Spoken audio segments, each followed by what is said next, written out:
Am I audible?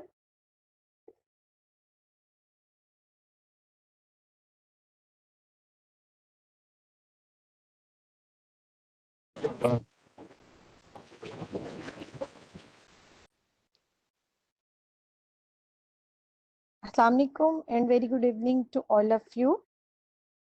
On behalf of Fatima Hope and Psychological Center, I welcome you all in a new amazing course that is Neurodevelopmental Disorder and their Management.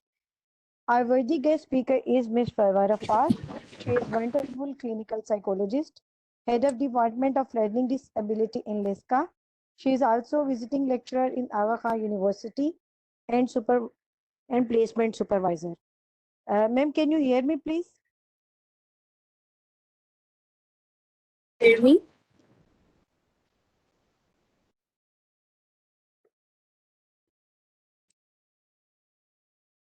वालेकुम जी भाई साहब, आपको आवाज आ रही है? अस्सलाम वालेकुम मैम. जी जी, वालेकुम सलाम जी। फायजा, कैसी हैं आप? Alhamdulillah, I'm good, ma'am. What about you? Yes, I'm also good. Ma'am, first of all I would like to thank you कि आपने हमारे लिए टाइम निकाला. ये हमारी ऑनर है कि आपसे हमें कुछ सीखने को मिलेगा. उम्मीद करती हूँ कि बाकी लोग भी जिन्होंने ज्वाइन किया है वो कुछ अच्छा सीख कर जाएंगे. So ma'am, over to you. Faiza, thank you so much, आप लोगों ने मुझे ये अपॉर्चुनिटी दी। बेसिकली पढ़ाना, किसी को नॉलेज डिलीवर करना, ये बहुत बड़े ऑनर की बात होती है। और फायजा ने मुझे ये opportunity the. Thank you so much Faiza. मुझे हमेशा से पढ़ाने का बहुत शौक रहा है। तो जितने भी पार्टिसिपेंट्स हैं इनमें से सब लोग मुझे प्लीज थोड़ा थोड़ा सा अपना इंट्रोडक्शन करवा दें। चले, मैं अपना इंट्रोडक्शन करवाती हूँ। मेरा नाम इस परवा रफाक है और मैं क्लिनिकल साइकोलॉजिस्ट हूँ और मैं हेड ऑफ डिपार्टमेंट हूँ और लर्निंग डिसेबिलिटी डिपार्टमेंट की मैं हेड हूँ और मैं लेक्चरर भी हूँ और प्लेसमेंट सुपरवाइजर भी हूँ। चलिए हम स्टार्ट करते हैं कायनात सईद से। कायनात, अगर आप लोग मैसेज में अपना इंट्रोडक्शन लिखना चाहते हैं तो आप लोग लिख सकते हैं, मैं पढ़ लेती हूँ। ओके ओके कायनात, I can't unmute my self. ठीक है, आप इधर टाइप करते हैं हु आर यू और आपका बैकग्राउंड क्या है। क्योंकि आज हमारा फर्स्ट लेक्चर है तो हम एक दूसरे को पहले पहचान लेते हैं कि कौन क्या है, ताकि हमारे साथ में 8 वीक्स गुजरने हैं तो वो बहुत अच्छे से गुजर जाए। ओके कायनात, जी जी आप कायनात हैं, पूरी कायनात आप ही हैं। Okay, jokes apart, Afroz, I am Afroz. ठीक है, आप लोग के साथ में थोड़ा सा अपना बैकग्राउंड भी लिखिए। आप क्लिनिकल साइकोलॉजिस्ट हैं, आपका बैकग्राउंड क्या है, मास्टर्स क्या है, या आप किसी जगह पे काम कर रहे हैं तो भी लिखते हैं। ओके, मुनीजा ने एमएससी की है जी अप्लाइड साइकोलॉजी में गर्ड वर्चुअल यूनिवर्सिटी से। एक्सीलेंट मुनीजा। और दानियाल ने कुछ भी नहीं लिखा अभी। एमन मर्दान से कंप्लीट किया हुआ फार्मर। वेरी गुड एमन। आप सिद्रा डेंटिस्ट है, right now a housewife. Okay, कोई बात नहीं, हम घर पे बच्चों के दांत शांत चेक करते रहा करें। डॉक्टर सिद्रा। अलीना खान, ओके ठीक है। लारेव अंडर ग्रेजुएट स्टूडेंट है। ठीक है। सादिया बीएस साइकोलॉजी कर 6 सेमेस्टर है। गर्ड Sadia. Daniyal, sorry I just missed your message Daniyal, I am really sorry. So it's very new experience to use Webex है आई थिंक ये वाला ना, तो ज्यादा फेमिलियरिटी नहीं है मेरी इसके साथ। I am Sadia doing BS psychology. ये तो हमने जी पढ़ लिया था। ठीक है जी, गुड सादिया। तहरीम भी है, एमएससी तहरीम ने भी की हुई है। Very good. सादिया नवाज ने भी, इसकी साइकोलॉजी के स्टूडेंट हैं। वजीहा वहीम ऑपरेशन से हैं। इट्स मीन कि हमारे पास बहुत वैरायटी मौजूद है। हम एक दूसरे से मशवरे भी ले सकते हैं। जो न्यूट्रिशन है वो अपनी बातों को शेयर करेगा, जो डेंटिस्ट है वो अपने बारे में शेयर करेगा, अपने एक्सपीरियंसेस बताएगा। न्यूरो डेवलपमेंटल साइकोलॉजी में आप सबका बहुत ज़्यादा रोल है, ये हम फर्दर पढ़ते चले जाएंगे तो हमें मज़ीद क्लैरिटी होती जाएगी। मेमूना भी साइकोलॉजी पढ़ रही है यूनिवर्सिटी ऑफ पेशावर से। गुड मेमूना। किरण चित्राल से पढ़ रही है, एक्सीलेंट किरण। आलिया साइकोलॉजी सवाद से पढ़ रही है, वेरी गुड आलिया। CPU से पढ़ रही है आयशा शफीक, गुड। अफसर शहजाद भी पढ़ रही है UMT से, एक्सीलेंट। मुनीबा भी बैचलर्स है, और डॉक्टर सलमान रियाज भी MS क्लिनिकल साइकोलॉजी है लाहौर से। और जी नीता BS, ओके। सना शमीम जना यूनिवर्सिटी से है, और मलाई बैचलर स्टूडेंट है, ठीक है जी। सबीला इसहाक एमफिल है जोलॉजी से, and other page good. Sabeela. I am Rimsha Mazhar, BS in clinical psychology, ठीक है। Areeba, Areeba ma'am, okay. Areeba ma'am hello ठीक है। बुशरा भी ह्यूमन न्यूट्रिशन से है, गुड,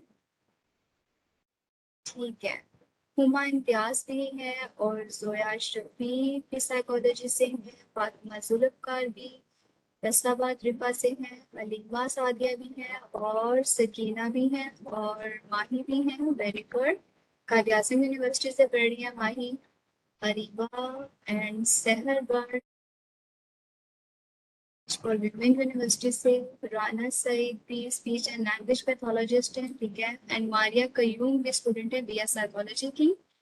एंड अक्सा भी साइकोलॉजी पेशावर यूनिवर्सिटी से है, एक्सीलेंट। मुश्तबा रफीक भी डी फार्मा से है, और BS Lahore university. And Afroz Duggal PMDC, ठीक है। अशमा शाह भी है, एंड इकरा जाहिद भी है, स्टूडेंट ऑफ BS साइकोलॉजी है फ्रॉम पेशावर यूनिवर्सिटी। सानिया जाहिर जहरा भी जिना यूनिवर्सिटी से BS कर रही है। The co-host is talking but I can't hear.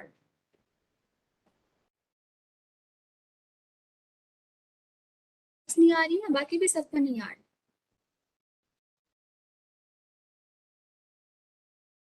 क्या आप सबको मेरी आवाज आ रही है?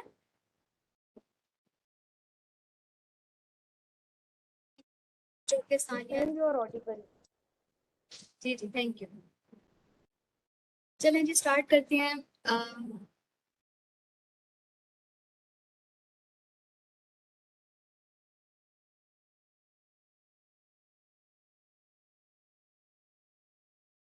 ये जी मैं मुझे मिस परवा रखा, आप सब लोग मुझे देख लें, देन हम अपना कोर्स स्टार्ट करते हैं।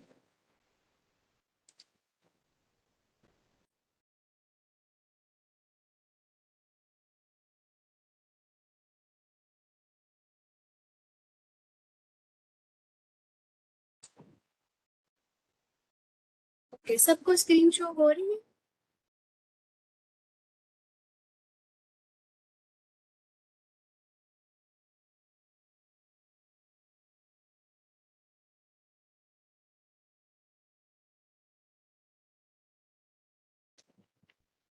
Okay Bushra Naseem, thank you,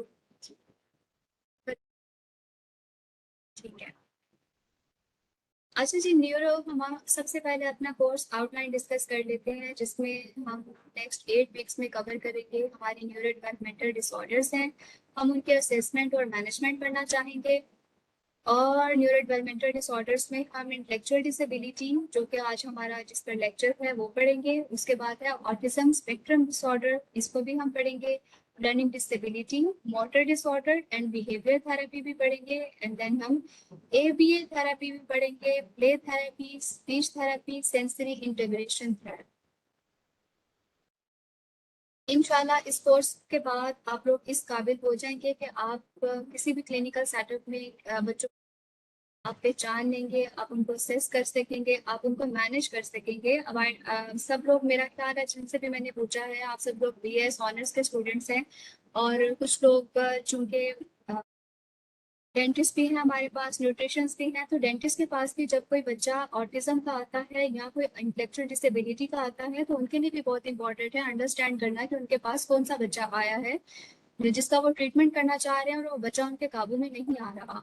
तो उस लिहाज से बहुत अच्छी चॉइस है कि आप सबने सेलेक्ट किया ये वाला कोर्स। और हम लोग अक्सर घरों में अपने छोटे बहन भाइयों को या कजन्स को पढ़ा रहे होते हैं, इसको समझ नहीं आ रही, ये स्पेलिंग्स उल्टे लिख रहा है, ये स्पेलिंग्स को अंडरस्टैंड नहीं करता, ऑरली तो बहुत अच्छा है लेकिन लिखने में इसको पता नहीं क्या हो जाता है। तो जब आप ये वाले सब डिसऑर्डर्स पढ़ लेंगे तो आपको बहुत हद तक पता चल जाएगा कि किस बच्चे के साथ क्या इशू है और उसको आपने कैसे मैनेज करना है। चूंकि ये पूरा एक कोर्स होता है जो हम 6 मंथ्स में करते हैं, उसके बाद हम प्लेसमेंट्स पर जाते हैं, उसके बाद हम इनको देखते हैं, मैनेज करते हैं, हम केस रिपोर्ट्स बनाते हैं, उसके ऊपर हमारा वाइवा होता है। लेकिन चूंकि ये हमारे पास ओनली 8 वीक्स है, उसमें हमने इन सब चीज़ों को कवर करना है, तो जैसे मुझसे हो सकेगा मैं इंशाल्लाह आपको कवर करवा दूंगी। जहाँ पर आपको समझ नहीं आएगी आप लोग मुझसे पूछ लीजिएगा, हम अपना ग्रुप भी बना लेंगे व्हाट्सएप पर। जो भी क्वेरीज होगी, जो भी क्वेश्चंस होंगे, आप वो पूछ लीजिए। आज जो इंटेलेक्चुअल डिसेबिलिटी का है, हम सबसे पहले पढ़ेंगे उसका diagnostic criteria, levels of intellectual disability हम देखेंगे, और फिर उसका prevalence rate, risk and prognostic factors वगैरह देखेंगे, और बाकी सब चीजें फर्दर एंड फर्दर आपसे डिस्कस करते चले जाएंगे। अच्छा जी, सबसे पहले है इंटेलेक्चुअल डिसेबिलिटी होता क्या है। अब हमारे पास अक्सर क्लिनिक में मदर्स आती हैं, वो सबसे पहले ये सिम्टम रिपोर्ट करती हैं जिसको समझ नहीं आती बात की, ये समझता नहीं है। सबसे पहले हमें जो आइडेंटिफाई होते हैं ना बात, वो ये होती है कि हमारा बच्चा हमारी बात को समझ नहीं पा रहा, और फिर जब वो नहीं समझता तो हम उसको क्या करते हैं, पटाई करना शुरू कर देते हैं कि जब इसके बाकी बहन भाई समझ रहे हैं, वो अंडरस्टैंड कर रहे हैं, तो ये क्यों नहीं कर रहा, ये जानबूझकर ऐसे करता है। लेकिन फिर बहुत बाद में जाकर उनको पता चलता है कि नहीं, उनके बच्चे के साथ कोई इशू है। यहाँ पे सबसे पहले ये वाली सिम्टम, सेकंड पर ये वाली रिपोर्ट होती है कि जी हमारा बच्चा जो है वो इसके जो छोटे बहन भाई हैं वो इससे ज्यादा चालाक हैं, वो इससे ज्यादा होशियार हैं, और ये जो है ये इतना बुद्धू है, ये इतना बेवकूफ है।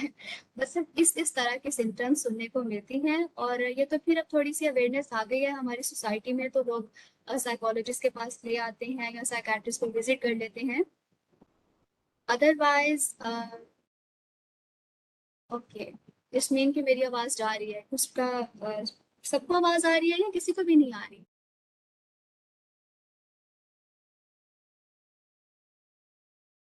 ये आवाज आ रही है? Okay okay, thank you Kainat and thank you Hafsa, thank you thank you. Okay जी, उसके बाद हमें ये सुनने को मिलता है जी, सॉरी मैं ये बता रही थी कि जब सबसे पहले बच्चा इस तरह के होते हैं जो सीधे साधे भोले भाले से होते हैं, तो जो हमारे पहले जो हमारे पेरेंट्स थे या हमारे पेरेंट्स के भी पेरेंट्स थे, वो लोग क्या करते थे, वो कहते थे इनसे दुआ करवाओ, ये तो अल्लाह वाला बंदा है।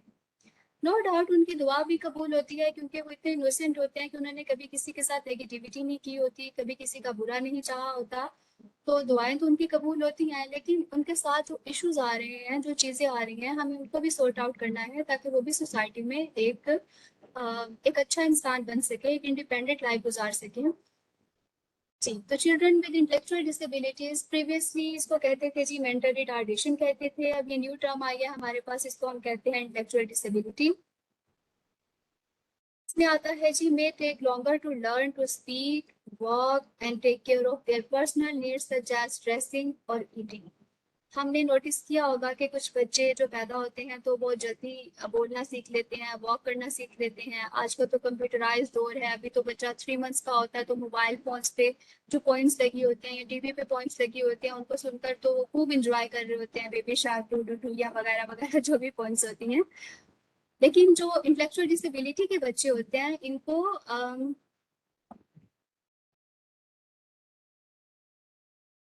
नहीं पढ़ा, सॉरी वो कमेंट मिस हो गया मुझसे।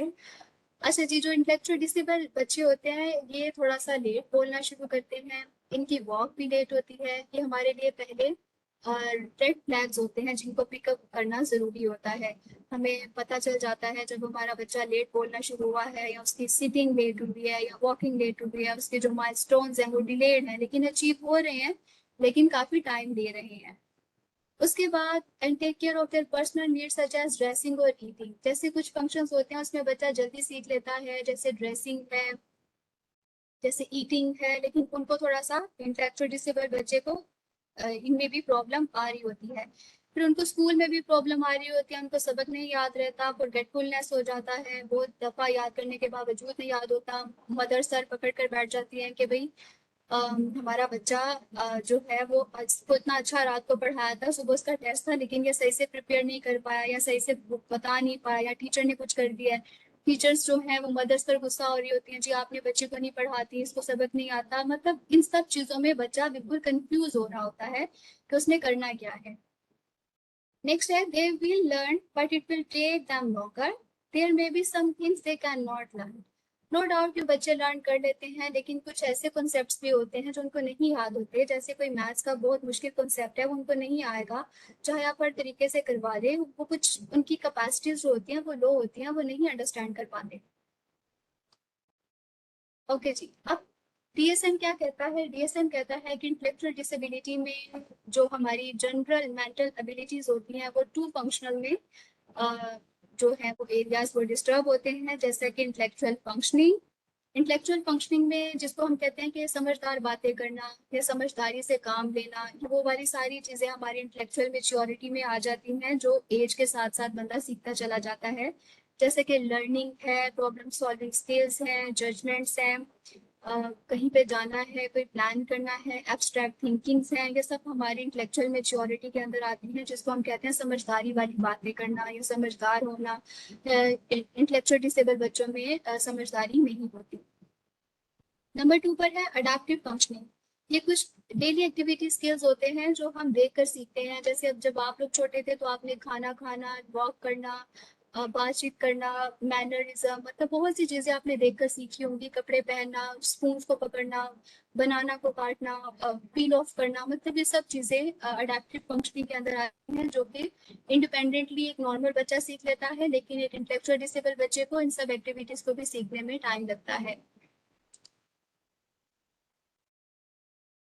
ओके, अब है features of mild, moderate and severe and profound intellectual disability.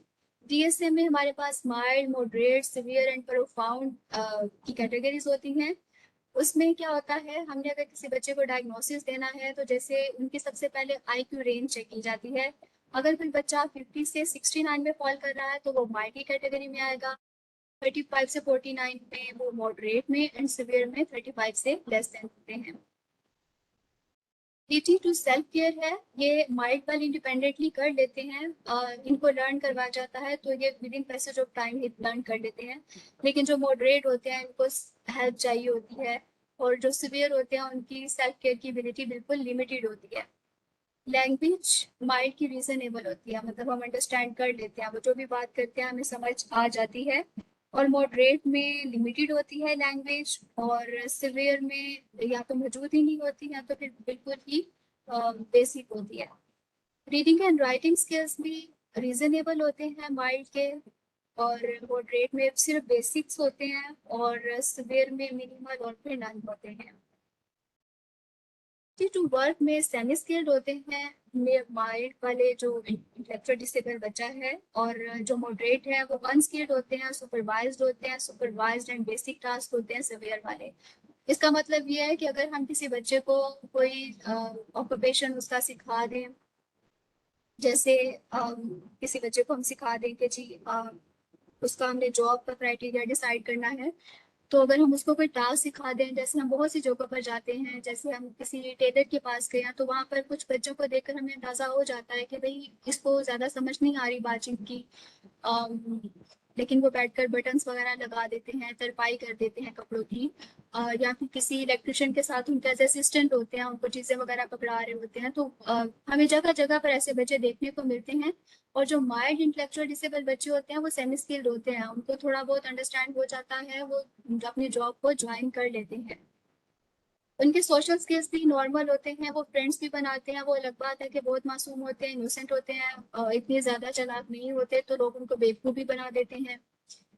लेकिन जो मॉडरेट में है उनके सोशल स्किल्स मॉडरेट लेवल के होते हैं, वो ज़्यादा उनके फ्रेंड्स वगैरह नहीं होते, और सिवियर में तो बिल्कुल ही फेल होते हैं, उनको तो सिर्फ अपने पेरेंट्स वगैरह की ही पहचान होती है।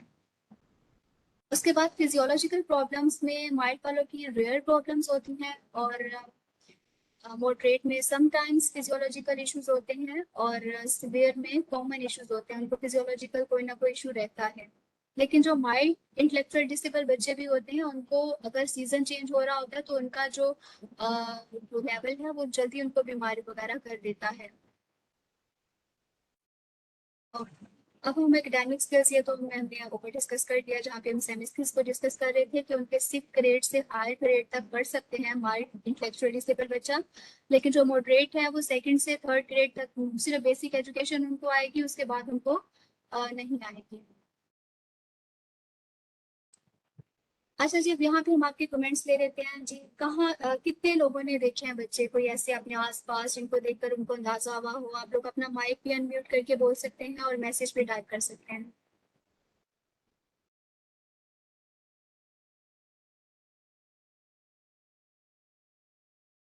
जी, किसी ने कोई देखा हुआ इंटेलेक्चुअल डिसेबल बच्चा जो काम कर रहा हो किसी टेलर के पास, किसी मैकेनिक के पास, किसी का कोई ऐसा एक्सपीरियंस हो जो माइल्ड लेवल का जिन्होंने देखा हो, या मॉडरेट का देखा हो, या सिवियर का हो? जैसे कह रही है मैम मेरी फैमिली में था, काम करना चाहिए। माही कह रही है कि मेरी कजन है। ठीक है माही, अब आपने जो कहा उसके अकॉर्डिंगली बताएं कि वो माइल्ड ही मॉडरेट है या सिवियर है या प्रोफाउंड है। जैन कह रहे हैं कि एडीएचडी इंक्लूडेड। जी जैन इंक्लूडेड है। अभी तो हम इंटेलेक्चुअल डिसेबिलिटी पढ़ रहे हैं, उसके बाद ऑटिज्म पढ़ेंगे, उसके बाद एडीएचडी भी पढ़ेंगे। ये मैंने कोर्स आउटलाइन जो आपको बताई उसमें ये सारे डिसऑर्डर्स इंक्लूडेड हैं। आलिया ने नहीं कह रही है हमारा है बच्चा है, हमारे जानने वाले हैं, बट वो लोग किसी साइकोलॉजिस्ट को नहीं दिखाते। जी कायनात, बहुत से पेरेंट्स स्टिग्मेटाइज होने की वजह से वो नहीं दिखाते। ओबियसली वो वहां पर जाएंगे तो उनको लगेगा कि ये तो पागलों के डॉक्टर है, और ये तो पागल के पास गए और इनके घर में तो पागल है। मतलब वो पागल होने का जो स्टिग्मा है ना, वो हमारी सोसाइटी में बहुत ज्यादा है, जिस वजह से वो नहीं दिखाते। अब उसने नहीं देखा हुआ, ठीक है। My daughter is ADHD diagnose, okay. Areeba कह रही है कि माय नेबर्स में है, सिवियर है। ओके अरीबा। माही कह रही है मॉडरेट है, मॉडरेट है। Disability is coming under ADHD as well, or this is totally separate? Jain ये टोटली सेपरेट है, एडीएचडी नहीं है। डिसेबिलिटी का मेरा देवर है, ओके। हैं कि ये कुछ समझ नहीं सकता। जी जी, ये सबसे पहले सिम्टम रिपोर्ट होती है कि इससे जो बात की जाती है ये समझ ही नहीं रहा, ये समझना चाहता ही नहीं, ये बहुत ढीठ है, ये इसके छोटे बहन भाई से ज्यादा तेज है और चालाक है, इसको समझ नहीं आती, इसको बेवकूफ बना देते हैं। इस तरह की सिम्टम्स रिपोर्ट होती है। जी, और कोई ऐड करना चाहेगा अपना एक्सपीरियंस?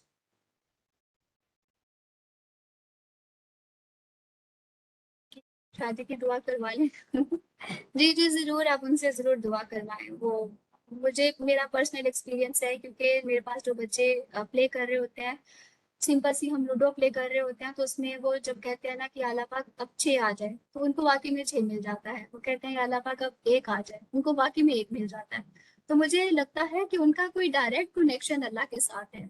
हमारे जो बड़े बुजुर्ग कहते हैं ना कि इन बच्चों की दुआएं कबूल होती हैं, तो फिर वो वाकई में बिल्कुल ठीक कहते हैं कि इन बच्चों की दुआएं कबूल होती हैं, क्योंकि ये इनमें कोई नेगेटिविटी नहीं होती, प्योर सॉल्स होती हैं, इसलिए। ओके।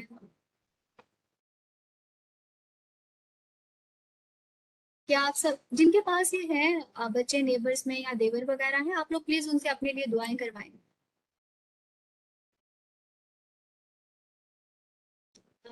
माही कह रही है उसको आई साइट का इशू है एंड स्टडीज में शी इज जीरो, फ्रेंड्स बना लेती है वो, बाकी इतनी समझ नहीं किसी बात की। ठीक है माही, आई साइट का इशू है, ठीक है। आई साइट के लिए अगर हम उसको ग्लासेस वगैरह लगा दें और उसको अगर हम मेकअप करना सिखा दें या उसका इंटरेस्ट लेवल चेक कर लें कि वो किस तरफ जाना चाह रही है, कुकिंग सीखना चाह रही है, क्योंकि स्टडीज में अगर जीरो है तो मैंने अभी आपको टेबल दिखाया कि 6 ग्रेड तक वो ज्यादा से ज्यादा पढ़ सकते हैं, उससे ज्यादा जो हाई लेवल की एजुकेशन है वो डिफिकल्ट हो जाती है उनके लिए। फिर हम उनके स्किल्स पर काम करना शुरू कर देते हैं। Hafsa, mild disability by my cousin in childhood. It was severe, so his parents had a lot of help for him. Okay then Hafsa बताइएगा उनकी फिर हेल्प का क्या नतीजा निकला, वो कहाँ तक पहुंचा माइल्ड डिसेबिलिटी वाला आपका कजन।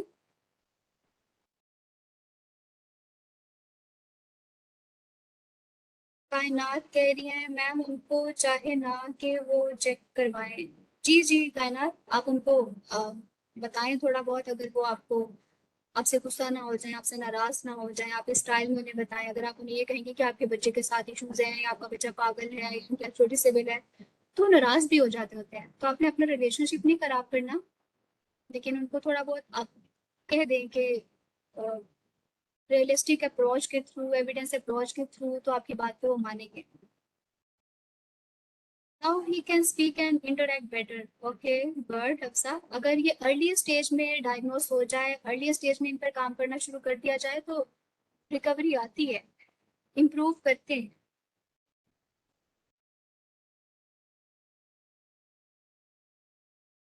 आई टीचर्स वेरी एग्रेसिव, ये किस डिसऑर्डर में लाई करता है।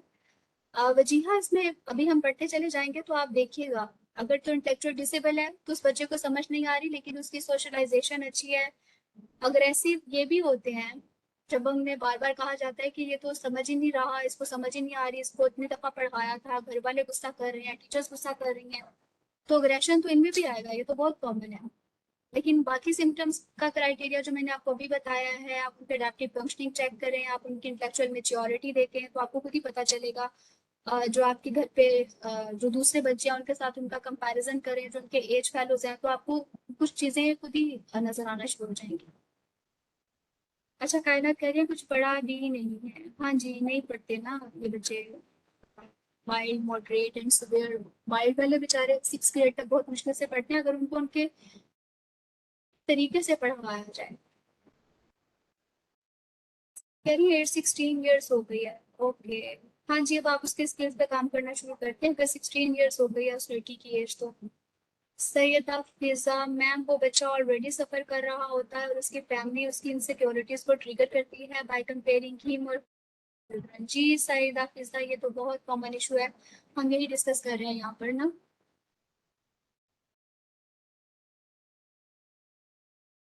ये जो ऐसे बच्चे होते हैं, ठीक है, स्कूल में भी उनको बुली हो रही होती है, घर में भी जो बाकी बहन भाई होते हैं वो भी, तो उनकी मेंटल हेल्थ पर बहुत इफेक्ट होता है, वो बेचारे बहुत स्ट्रेसफुल होते हैं।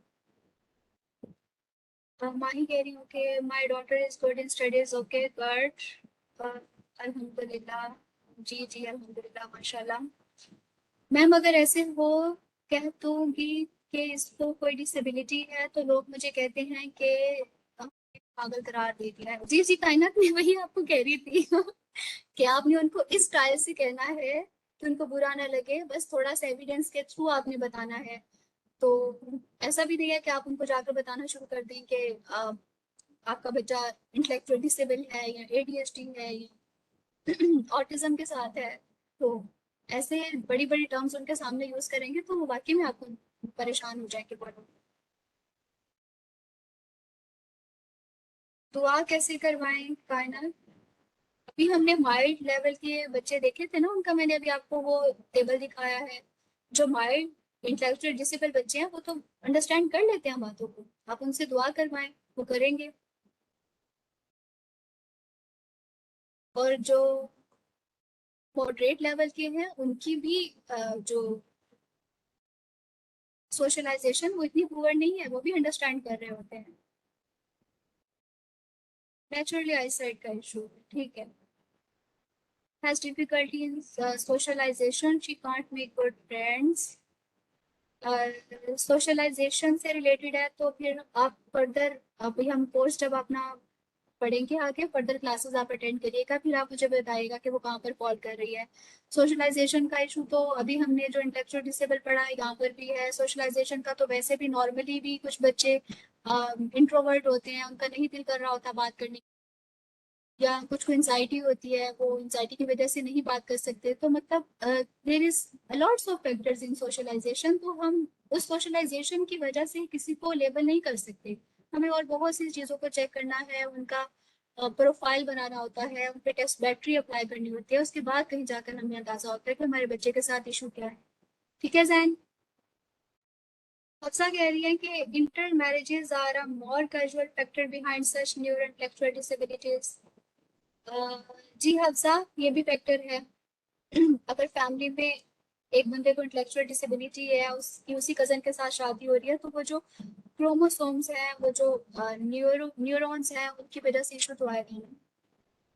माई डॉटर हैज डिफिकल्टी, ठीक है, ये मैंने पढ़ लिया था जैन का कमेंट। एंड मेरी 2 कजन है, उसकी एल्डर सिस्टर है, वो समझ लेती है, स्टडीज में भी बेहतर है, बहुत ज्यादा ग्रेड्स नहीं पढ़ती। जब वो बैठती है तो खुद से बातें करती है, उसकी फ्रेंड्स नहीं है।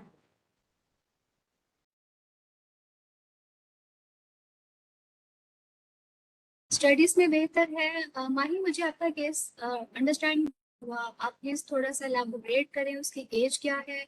स्टडीज में बेहतर है तो फिर ग्रेड्स में क्यों नहीं आ रही? क्या राइटिंग भी इशू है, या ऑलरेडी शी इज गुड या already she is not good?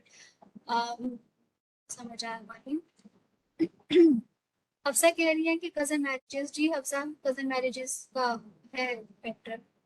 Farhana कह रही है explaining very well with very good example, thank you so much Farhana.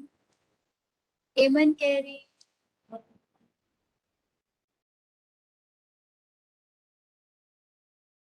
Study कर रहा है, फोकस्ड होते हुए स्टडी में फिर भी ग्रेड्स कम क्यों आते हैं? एमन, चेक कर लें कि वो बच्चा इंटेलेक्चुअल डिसेबल तो नहीं है। अगर आप बच्चे की बात कर रही हैं, अगर आप अपनी बात कर रही हैं, तो कोई भी और फैक्टर हो सकता है। आप अपने उस शॉर्ट टर्म मेमोरी से अपनी लॉन्ग टर्म मेमोरी में ले जाने के जो तरीके हैं, जो रोट लर्निंग के मेथड्स हैं, आप उसके थ्रू नहीं पढ़ रही होंगी ना, इसलिए।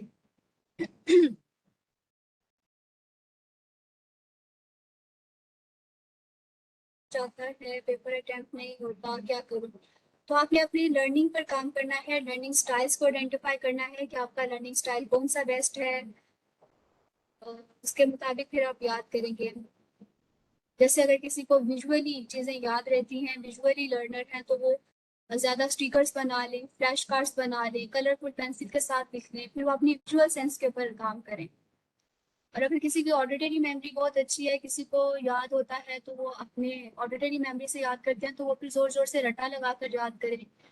तो सबसे पहले ये है कि आप अपने आप को आइडेंटिफाई करें कि आपका कौन सी सेंस आपकी बहुत अच्छी है, जिसके थ्रू आपको याद होता है।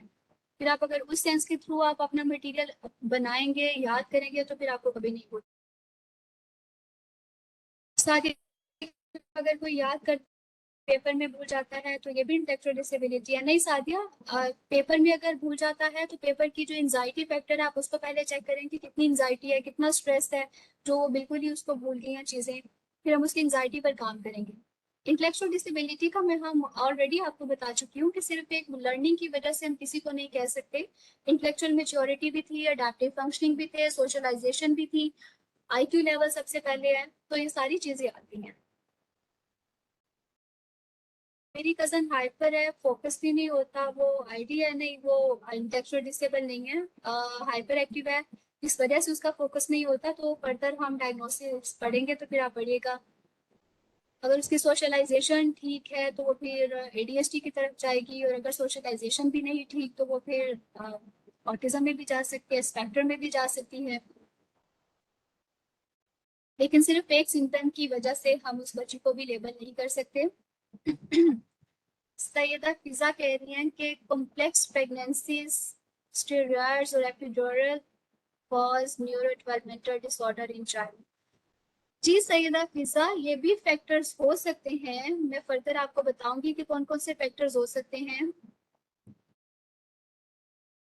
नहीं आ रही? क्या किसी को भी नहीं आ रही? hear anything. Sorry दानियाल, मैं तो अगर किसी को नहीं आ रही आवाज तो जैन को तो आ रही है। दानियाल आप फिर अपना माइक वगैरह चेक कर लें। When socialization issue, I'm talking about it related to her stubborn nature. Again, it comes on her compromising. Sorry, Zain, आपका मैसेज मुझसे मिस हो गया. Okay. It comes on her compromising issues. I mean, she wants that everyone should just only obey her. दूसरे बच्चे उसके इस part of nature से fed up हो जाते हैं. Then again, this is not intellectual disability ना. ये तो बड़ी अच्छी बात है। उसके पास बॉसी नेचर है, उसके फिर आप इसी काम पर, इसी बॉसी नेचर के ऊपर काम करना शुरू करते हैं, बहुत अच्छा बिजनेस रन करेगी। ये ऐसे बच्चे जो होते हैं वो क्लास के सीआर भी अच्छे बन जाते हैं, जो दूसरों से काम निकलवाना चाहते हैं। फर्दर आप इसको मजीद एक्सप्लेन करेंगे तो आपको इश्यूज नजर आएंगे, लेकिन ये न्यूरो डेवलपमेंटल डिसऑर्डर में फिर नहीं है।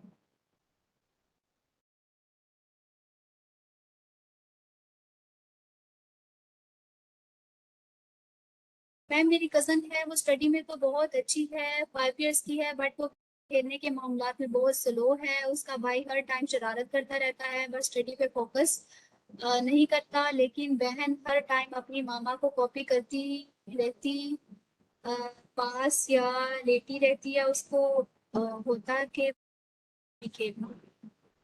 हाँ जी, जो बहन भाई इकट्ठे होते हैं वे दूसरे को बहुत ज्यादा कॉपी करते हैं। जहाँ पर वो अच्छी बातें सीखते हैं वहां पर वो सीखते हैं। तो ये भी इंटेलेक्चुअल डिसेबिलिटी नहीं है। आवाज आ रही है लेकिन ब्रेक्स है। आ रही है आवाज, ब्रेक का क्या, क्यों कह रही हैं आप? पूरा तो है ना, आपने नमाज पढ़नी है क्या?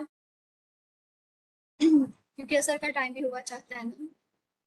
आलिया, जी आलिया थैंक यू। असर मुश्तबा, जिसको आवाज का इशू है, manage your network, thank you असर। ट्रू। मैम कोई ऐसी टिप दें कि स्टडी पे फोकस करें। किसकी बात कर रही हैं आप? ईमन अपनी बात कर रही हैं, बच्चे की बात कर रही हैं, किसकी बात कर रही हैं? अच्छा ईमन अपनी बात कर रही हैं। ईमन आपकी एज क्या है और आप पढ़ क्या रही हैं और क्यों नहीं पढ़ती आप? रीजंस बताएं आप। साथ क्या फेसबुक यूज करती हैं, टिकटॉक यूज करती हैं या इंस्टाग्राम यूज करती हैं? कहाँ बिजी होती हैं आप?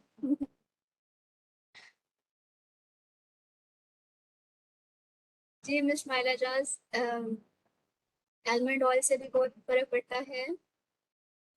नॉवल पढ़ती हूँ थोड़ा, ठीक है। उसके अलावा आप बुक्स को पढ़ती हैं और बहुत ज्यादा पढ़ती हैं। इवन ज्यादा पढ़ने से भी एंजाइटी क्रिएट होती है, जो याद किया हुआ होता है वो भूल जाता है। आप अपना स्पेसिफिक टाइम रखें, उस टाइम में अपने आप को ब्रेक दें।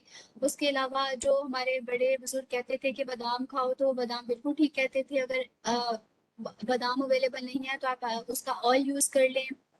और अपना टाइम टेबल सेट करें, अपने आप को ब्रेक्स दें और अपनी सेंस को पहचानें कि आप कौन सी सेंस से बहुत अच्छा याद करती हैं। आप विजुअली अच्छी हैं, आपकी ऑडिटरी मेमोरी अच्छी है, या जैसे भी आपको जो भी मटेरियल आपको सूट करता है, या आप याद करके किसी को सुनाना चाहती हैं तो उसको सुनाएं, पॉइंट्स बनाएं और कॉन्फिडेंस के साथ आप उसको याद करें। ओवर कॉन्फिडेंस भी नहीं होना और अपने आप पर एतमाद भी रखना है। अगर आप यही कहते रहेंगे कि मुझे तो आता ही नहीं है, मुझे तो ये भी नहीं आता, वो भी नहीं आता, तो फिर आप खुद को परेशान करेंगे इस सूरत में ना। ठीक है ईमान? ओके, रटा रटा जिंदाबाद। जी जी बिल्कुल, रटा जिंदाबाद। Ma'am, I took her to one of my psychologists here in my area. They diagnosed her with moderate ADHD. Still, I think this session में जब further we will move तो शायद I will be able to understand more about her. जी Jain, actually मैं यहाँ पे सिर्फ वही अंडरस्टैंड कर रही हूँ जो आप मेरे तक नॉलेज पहुँचा रहे हैं। अगर सिर्फ बता रहे कि उसका सिर्फ सोशलाइजेशन का इशू है, तो मैंने आपको वो भी कहा है कि सिर्फ एक सिम्टम की बेस के ऊपर हम किसी बच्चे को ADHD या ASD या इंटेलेक्चुअल डिसेबिलिटी नहीं कह सकते। तो जिसने साइकोलॉजिस्ट ने उनकी असेसमेंट की होगी, ठीक की होगी, आप अगर नहीं सेटिस्फाई उसके असेसमेंट के साथ तो आप एक और कंसल्ट कर लें। बाकी मैं आपसे यही कहना चाहती हूँ, और आप बेहतर जानते हैं अपनी बेटी के बारे में। ओके, एमन बेगम कह रही हैं कि मैं याद करके, राइट करके भी याद करती हूँ। Very good. फिर आप अ, बनाए अपने याद करने के बाद जो देखिए कि आपको कौन सा स्टाइल याद होता है। बुलेट्स में याद होता है या मैप बनाकर याद होता है। मैं कोई भी कॉन्सेप्ट लूँ या याद करूँ एट अ टाइम हो जाता है, लेकिन बाद में कॉन्सेप्ट भी नहीं याद रहता, ऐसा क्यों है मेरे साथ? कॉन्सेप्ट भी नहीं याद रहता, कॉन्सेप्ट में याद करूँ एट अ टाइम हो जाता है, लेकिन बाद में कॉन्सेप्ट भी नहीं याद रहता, ऐसा क्यों होता है मेरे साथ? क्योंकि आप उसको हम जो बुक्स को मटेरियल को पढ़ते हैं ना, उसको हम रियल लाइफ के साथ एसोसिएट नहीं करते, इसलिए वो फिर हमारी शॉर्ट टर्म मेमोरी में आता है, फिर वहीं से डिलीट हो जाता है। शॉर्ट टर्म मेमोरी से उसका लॉन्ग टर्म मेमोरी में जाना बहुत जरूरी है। उस लॉन्ग टर्म में ले जाने के लिए आप लोग रट्टा लगाए, आप अपनी मेमोरी को असेस करें।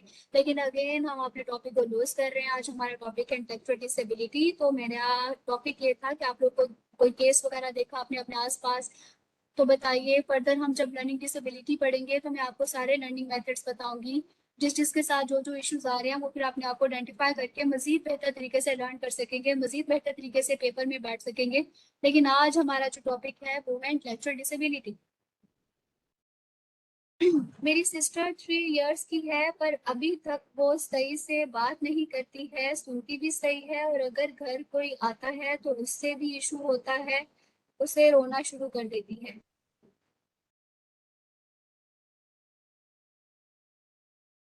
ये तो है। जो इंट्रोवर्ट बच्चे होते हैं, अगर मतलब जैसे मैं अपना बचपन अगर देखूं तो मैं इंट्रोवर्ट थी। हमारे घर में भी कोई नया मेहमान आता था तो मुझे सारी रात नींद नहीं आती थी कि अच्छा अब ये यहीं पे रहेगा या अपने घर नहीं जाएगा, मतलब इसको अपने घर जाना चाहिए। तो ईशा, ये भी ठीक है, लेकिन आप फर्दर चीजें भी देखें, उसको फर्दर एक्सप्लोर भी करें कि कहाँ पर इशू है।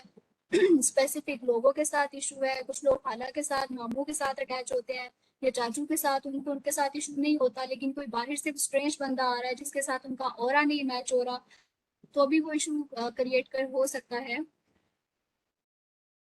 जहाँ तक स्पीच की बात है तो वो फिर आप उनकी स्पीच पर काम करना शुरू करते हैं।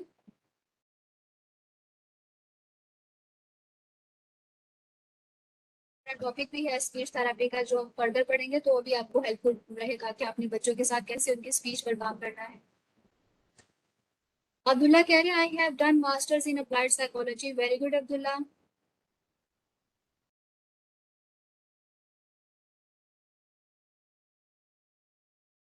अच्छा जी, डीएसएम आपको नहीं पढ़, ठीक है। अना रियाज, हमारे नेबर में एक लड़का है, उसकी एज 15+ है, वो कोई भी बात बोल के बताओ तो वो नहीं समझ सकता, हल्का सुन सब रहा होता है पर अंडरस्टैंड नहीं कर पाता, फिर उसके हाथों के इशारों से बताना पड़ता है। ठीक है, वो अंडरस्टैंड नहीं कर पाता, आपको हाथों के इशारों से बताना पड़ रहा होता है, तो सबसे पहले आप उसका ईयर्स को जाकर चेक करवाएं डॉक्टर के पास कि क्या वो सुन रहा है या नहीं। उसको ये ना हो कि आवाज ही ना जा रही हो, अगर बाकी सब चीजें उसकी बिल्कुल ठीक है तो।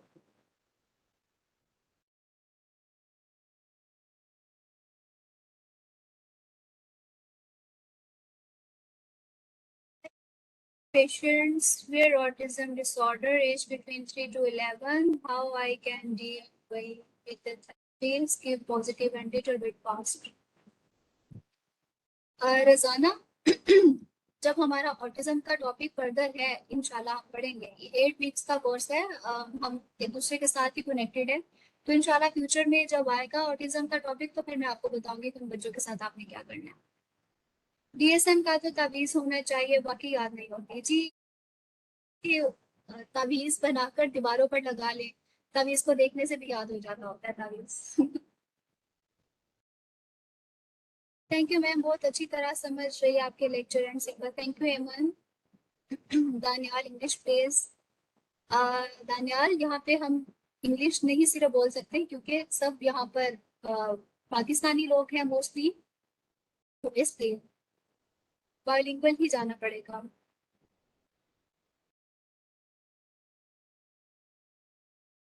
माही, thank you for in English, yes.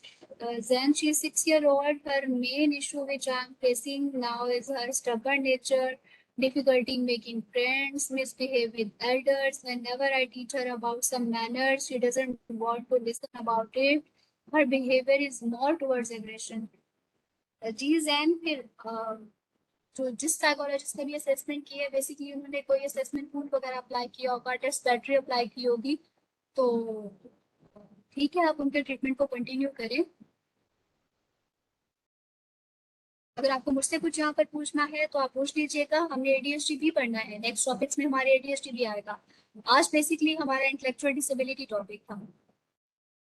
Patient का चाइल्ड अडल्ट में हो तो हम उसका इशू फॉर एग्जांपल समझ जाते हैं, तो हम उससे बातों में डील कैसे करें, इंटेलेक्चुअल डिसेबिलिटी के हवाले से है, बता दें अगर कोई हो तो कैसे डील करें। हाँ जी, इंशाल्लाह हमने इसका ट्रीटमेंट पढ़ना है। आज मैंने आपको इसका क्राइटेरिया बताया है, इसके लेवल्स बताए हैं, फर्दर में इसकी आपको टाइप्स बताऊंगी। कल जो हमारा लेक्चर है 5 बजे के बाद, उसमें हमने इसके असेसमेंट और इसका मैनेजमेंट पढ़ना है। After this course, will I am able to deal with clients I have done BS honors in psychology? जी हाँ, आप मतलब आप क्लाइंट्स को देख सकेंगी, उनको देखकर पहचान लेंगी। लेकिन मैंने आपको सबसे पहले बताया था कि ये एडीसीपी का एक कोर्स होता है, ये एमएस क्लिनिकल साइकोलॉजी का कोर्स होता है, जिसमें पूरी चाइल्ड साइकोलॉजी पढ़ाई जाती है। उसके बाद आपको एचईसी से प्रूव्ड सर्टिफिकेशन मिलती है, उसके बाद आप फिर उन बच्चों को देखते हैं। इसमें आपकी प्लेसमेंट्स भी होती हैं, केस रिपोर्ट्स भी बनती हैं। लेकिन चूंकि ये हमारे पास सिर्फ 2 मंथ्स हैं, इसमें हम इंट्रोडक्टरी कोर्स करेंगे ताकि आपको फ्यूचर में आपके आसपास जो लोग हैं, जो बच्चे हैं, आपको नजर आए इन प्रॉब्लम्स के साथ। आपके अपने घर में अगर कोई प्रॉब्लम्स हैं तो आप उनको खुद भी मैनेज कर सकें या उनको रेफर कर सकें। ठीक है वजीहा?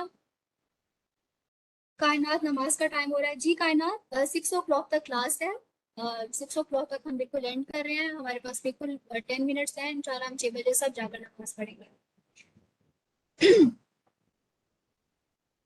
ओके डॉक्टर वर्दा, मैं डिप्रेस रहना उससे खत्म करने के लिए कुछ बता दें। डॉक्टर वर्दा, अगेन हम टॉपिक से हट रहे हैं। आज हमारा टॉपिक इंटेलेक्चुअल डिसेबिलिटी है। इंशाल्लाह डिप्रेशन और एंजाइटी पर भी पढ़ेंगे। अगर हमारा ये कोर्स बहुत अच्छा गुजरा तो फ्यूचर में हम ये भी पढ़ेंगे। क्लास कब एंड होगी जी? कायनात बिल्कुल 6 बजे मैं बिल्कुल जा रही हूँ, मैं ज्यादा आपका सर नहीं खाऊंगी। ओके, आलिया कह रही है प्ले थेरेपी के लिए क्या होना जरूरी है? प्ले थेरेपी के लिए आपके माइंड में प्लेफुल टेक्निक्स होनी चाहिए जिनको यूज करना है। ये हमारे पास एक थेरेपी है पूरी, जो मैं आपको फर्दर फ्यूचर के लेक्चर्स में बताऊंगी। तो जी हाँ, इनका ओके, थैंक यू। और कोई कमेंट जी?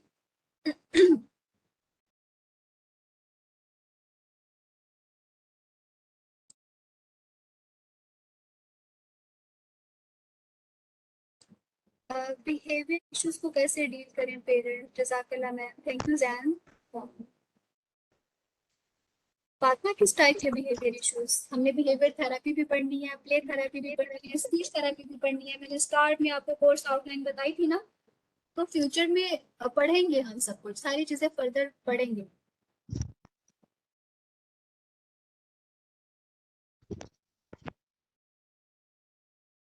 जी सुनीता, आप लोग इस टाइप के इश्यूज को मैनेज कर सकेंगे। Thank you Nazia, thank you Sadia.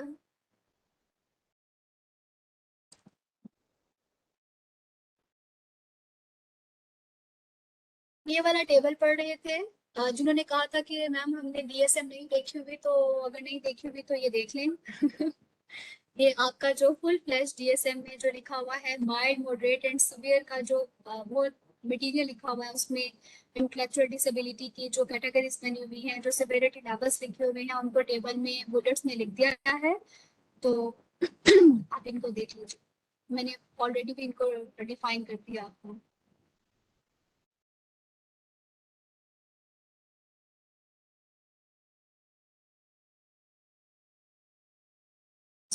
हम प्रेवलेंस लेवल देख लेते हैं इंटेलेक्चुअल डिसेबिलिटी का। जो इंटेलेक्चुअल डिसेबिलिटी है ये मोर कॉमन है in males as compare to the females. अब यहाँ पे मजे की बात यह है कि अगर फीमेल्स में हो भी, जैसे पाकिस्तान में हमारे घरों में अक्सर फीमेल्स को आईडी के साथ होती हैं, लेकिन हम उनकी शादी कर देते हैं। हमें हमारे घरों में हमें बहुत अपनी कोई खाला, कोई फूफो, कोई मतलब दूर परे के रिश्तेदार, कोई भाभी वगैरह, हमें सुनने को मिलता है जी ये पढ़ाई में थोड़ी सी कमजोर थी तो इसको घरदारी सिखाकर तो हमने इसकी शादी कर दी। तो जो माइल्ड लेवल की फीमेल्स इंटेलेक्चुअल डिसेबिलिटी में होते हैं उनका नहीं पता चलता, उनकी वाकई में शादियां वगैरह हो जाती हैं। वो शादी के बाद जो हस्बैंड की इंटेलिजेंस होती है या बच्चों की जो इंटेलिजेंस होती है फर्दर, वो फिर उनके घर को लेकर चल रही होती है, लेकिन फीमेल्स जो हैं वो मैनेज हो जाती हैं। लेकिन जहाँ पर मसला आता है वो मेल्स का इशू होता है, क्योंकि वो एकेडमिक्स में भी जब स्लो होते हैं तो फिर उनके लिए बाहर पैसे कमाना बहुत मुश्किल हो जाता है। आजकल तो बाहर एक तो ऑलरेडी जॉब्स का बहुत इशू है, और फिर ऊपर से जब इंटेलेक्चुअल डिसेबल बच्चे होते हैं तो उनका भी वो होता है। लेकिन पेरेंट्स की जो अपनी ख्वाहिश होती है वो बेसिकली वो ये होती है कि हमारे बच्चों को टीचर बना दिया जाए, डॉक्टर बना दिया जाए, इंजीनियर बना दिया जाए। वो इन फील्ड्स की तरफ लेकर जाना चाहते हैं। वो चाहते हैं कि बेसिकली उनकी भी ख्वाहिश बिल्कुल ठीक है, वो भी चाहते हैं कि उनके बच्चे एक कुर्सी और टेबल के ऊपर बैठकर पैसे कमाएं, ना कि बाहर जाकर किसी के घर पे झाड़ू लगाएं या गार्ड बने या पौधे वगैरह लगाएं। तो ये भी हमें इशू देखने को मिलता है। Okay, prevalence for severe intellectual disability is approximately per 6 per 1000। हमें 1000 में जो 6 बच्चे होते हैं वो इंटेलेक्चुअल डिसेबिलिटी के नजर आते हैं। अब हम देख लेते हैं जो भी कुछ बच्चों ने कमेंट भी किया हुआ था कि मेरे जो कजन मैरिजेस होती हैं या जो इश्यूज होते हैं, जैसे कोई ड्रिंक ले रहा है, स्मोकिंग कर रहा है, कि वो भी इफेक्ट होते हैं। तो जी बिल्कुल वो भी इफेक्ट होते हैं। डिप्रेशन भी डिप्रेशन जिन लोगों को होता है वो भी इफेक्ट हो रहा होता है। प्रीनेटल कॉजेज में आ जाती हैं chromosomal disorder, inborn errors of metabolism, developmental disorders of brain formation, environmental influences. Prenatal causes में आ रहा है anoxia, low birth weight, syphilis and herpes simplex. And biological conditions भी आ रही हैं, साइकोसोशल भी, चाइल्ड अब्यूज एंड नेगलेक्ट भी आ रहा है। सबसे पहले हम देख लेते हैं क्रोमोसोमल डिसऑर्डर्स क्या होते हैं। ये आपको नजर आ रही है पिक्चर? किसी ने ऐसे बच्चे देखे अपनी सोसाइटी में?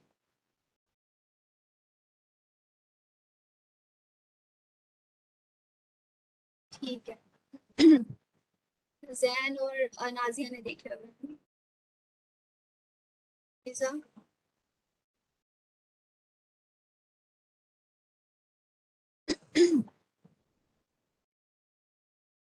ओके, इसका मतलब है कि मेजोरिटी लोगों ने ऐसे केसेस देखे हैं। ये बहुत क्यूट से बच्चे होते हैं, इनको कहते हैं डाउन सिंड्रोम। इनकी सोशलाइजेशन बहुत अच्छी होती है। ये आते हैं हमारे क्रोमोसोमल डिसऑर्डर्स में, also refer to as trisomy 21, usually not an inherited condition. The most common type of chromosomal disorder is Down syndrome. It involves the anomaly at the 21st set of chromosomes. अच्छा जी, जो down syndrome के बच्चे होते हैं इनकी socialisation बहुत अच्छी होती है। ये बहुत अच्छा डांस करते हैं। हमारे जो इंस्टीट्यूट में बच्चे मौजूद हैं, Lahore institute of special care and attention में, ये बच्चे बहुत मतलब वो क्या कहते हैं, चिरपी सी होते हैं। इनके साथ बात करने का बहुत मजा आता है। इनकी सोशलाइजेशन बहुत अच्छी होती है। इनका स्माइल बहुत खूबसूरत होती है।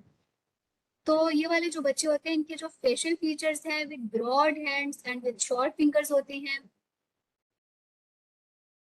और जो फीमेल्स डाउन सिंड्रोम के साथ होती हैं, वो अगर उनकी शादी हो जाए तो वो एक्सपेक्ट कर सकती हैं, वो बेबी को बर्थ दे सकती हैं। लेकिन जो मेल्स होते हैं डाउन सिंड्रोम के साथ, रिसर्चेस ये प्रेडिक्ट करती हैं कि वो बेबीज प्रोड्यूस नहीं कर सकते। ओके, एक ये वाला डिसऑर्डर है जी, क्रोमोसोमल डिसऑर्डर। ये मोस्टली मेंस में होता है, ये फीमेल्स में नहीं होता। इनमें इनका जो आईक्यू है वो डिक्रीज होता है, पुअर कोऑर्डिनेशन होती है, एबनॉर्मेलिटीज होती हैं इनकी बॉडी में कुछ, जैसा कि आपको पिक्चर में भी नजर आ रहा है। इनकी हिप्स वाइड होते हैं, लॉन्ग आर्म्स होते हैं, और इनका स्मॉल टेस्टिकल साइज होता है, और ब्रेस्ट डेवलपमेंट इन बच्चों की होती है, और इनके चेस्ट पर हेयर्स भी होते हैं। और मतलब फीमेल्स एंड मेल्स का मिला जुला ये इनका बॉडी फीचर्स होते हैं।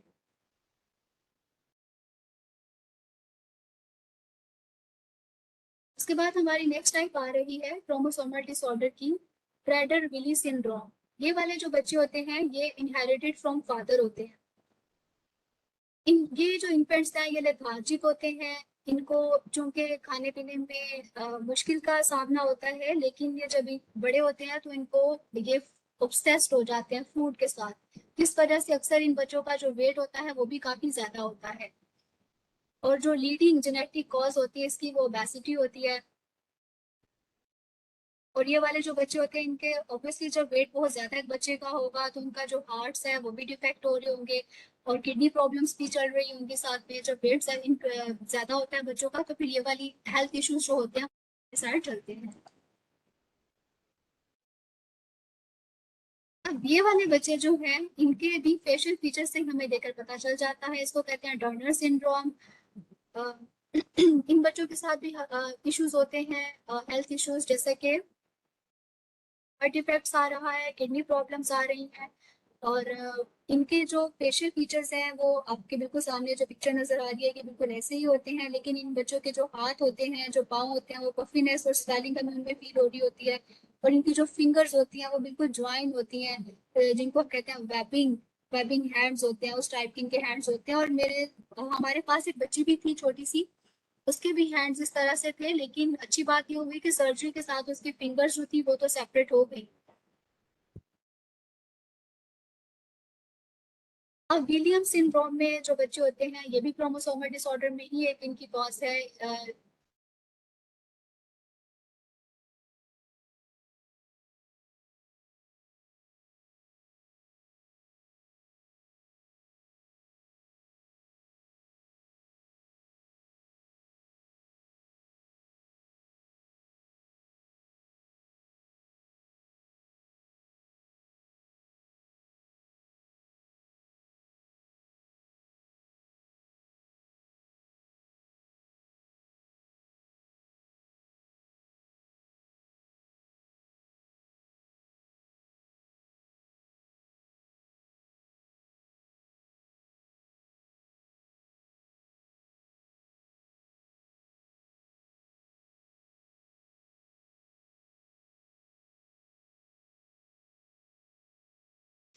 मैम आपकी आवाज का इशू आ रहा है, उसको थोड़ा सॉल्व कर लें आप।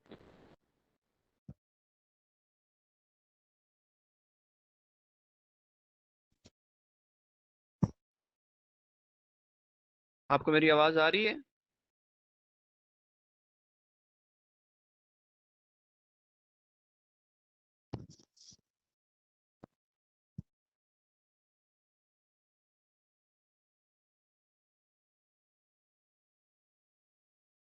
चलो वैसे भी टाइम हो गया है, आज का सेशन हम फिर एंड करते हैं।